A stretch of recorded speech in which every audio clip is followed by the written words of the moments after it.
Menarik melihat perang dunia kali ini. Bukan hanya saling tekan dalam bidang ekonomi, namun permainan propaganda udara menjadi new battleground. Battleground bukan lagi Laut Cina Selatan, Hong Kong, Taiwan, Selat Malaka, tetapi battle space, perang satelit, drone, telekomunikasi, dan perang propaganda. Kita semua tahu negara komunis Tiongkok jagonya tidak diragukan akan menggunakan strategi komunikasi massa yang namanya propaganda. Begitu juga komunis zaman Soviet dulu, juga negara komunis Vietnam, semua jago propaganda untuk dalam negeri mereka karena tertera di dalam komunis manifesto, salah satunya adalah kontrol media. Di zaman sekarang, isi media di dunia ini menjadi alat perang. Trump menggunakan Twitter sejak 4 tahun sebelum terpilih dirinya jadi presiden, sampai saat ini dia mau jadi presiden kedua kalinya. Bilioner dan commander in chief ini tahu sekali membangun propaganda, membangun agitasi dan memprovokasi lewat cuitannya. Dulu saya berpikir ini adalah isi otak Trump. Di kemudian hari saya baru tahu bahwa ada tim komunikasi massa yang membriefing informasi akurat setiap pagi. Datanya akurat, tujuannya jelas, hanya gayanya tetap Trump. Ini mengerikan. Tiongkok seperti halnya di awal renminbi dan yuan, beda alat bayar tadi. Dalam komunikasi publik dalam Tiongkok dan luar Tiongkok beda banget. Di luar Tiongkok semua by design, semua ada purpose-nya, ada targetnya, gak sembarangan nyablak, ada runtutan ceritanya.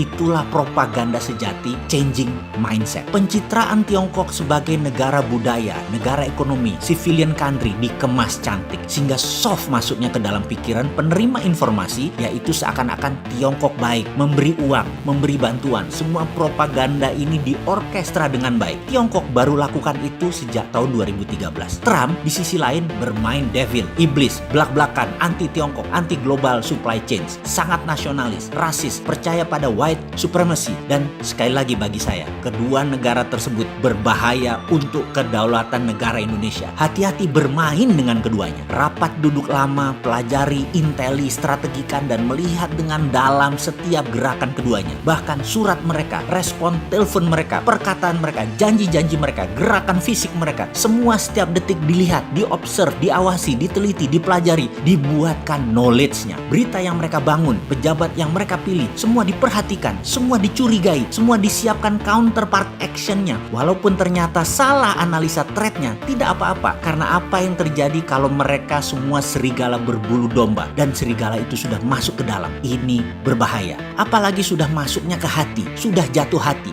otak koslet. Saya dari dulu mengatakan otak manusia itu bekerja selama 24 jam dari sejak Anda lahir sampai Anda jatuh cinta. Begitu Anda jatuh cinta, otak Anda berhenti bekerja dan jatuh cinta itu pakai hati. Itulah propaganda. Menjadi selalu eling waspodo adalah selalu sadar. Sadar dengan hati bersih, sadar dengan kecintaan terhadap NKRI, sadar setiap keputusan menguntungkan bangsa dan negara. Setiap langkah keputusan selalu membandingkan dengan seberapa bangsa dan negara Indonesia diuntungkan secara materi, secara kedaulatan, dan secara hak kemanusiaan. Gunakan economic approach, gunakan sovereign approach, gunakan humanitarian approach dalam setiap pengambilan keputusan. Jangan hanya satu saja, yaitu misalnya keuntungan ekonomi saja. Jangan. Itu pejabat kalau melihatnya ekonomi saja, pasti konflik interest dengan pendekatan yang lebih tinggi lainnya, seperti kedaulatan negara dan kedaulatan kemanusiaan bisa hilang. Harus ketiganya bersamaan. Jadi ketika catur perang dunia ketiga kali ini dibuka, oh ya, bagi saya, sejak 2018 saya menyatakan dunia sudah dalam keadaan perang. Hanya bentuknya belum bedil-bedilan. Dan saya selaku pribadi menyatakan ini war time. Otak saya, tindakan saya sejak waktu itu hingga waktu yang belum ditentukan adalah war